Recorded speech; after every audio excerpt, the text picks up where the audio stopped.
C'est eux qui créent l'emploi, c'est pas moi. Mais moi, je peux construire le contexte. Et ça, on va le faire ensemble.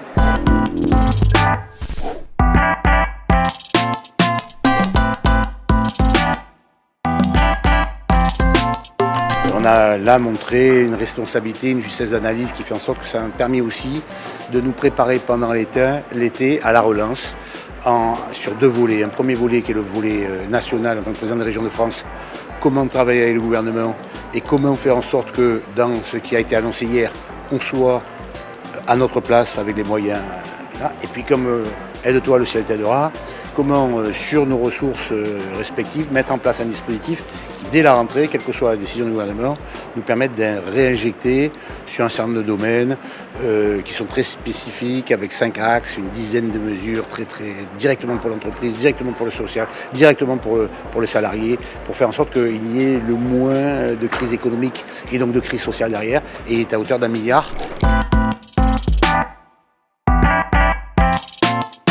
Vous savez, c'est ce qu'on a lancé, hein. La COP d'avance, on l'a lancé il y a près de 3 ans, c'est 30% de notre budget, tous nos dossiers sont prêts. Hein. Ils sont prêts et pour l'Europe et pour la France. Donc ça, pour le verdissement, on est prêt. Mais l'économie, c'est pour les petites entreprises, c'est le cash aussi, la trésorerie. C'est comment ils vont pouvoir rembourser ou non. Il ne faut pas qu'ils aient un mur de dette devant eux, sinon ils ne s'en sortiront pas. Donc là, on a une réponse là-dessus. Enfin, en tout cas, le maximum d'aide possible, de façon à ce que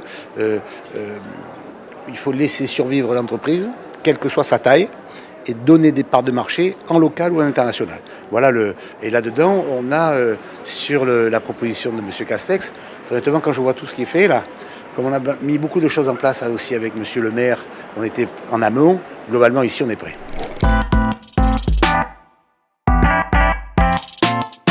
C'est le médecin muselier aussi qui dit vive la vie, hein.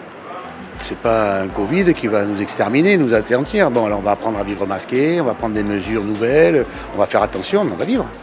On va pas rester confiné, on va se battre. Or, quelle est la logique d'un chef d'entreprise? C'est se battre, tout le temps.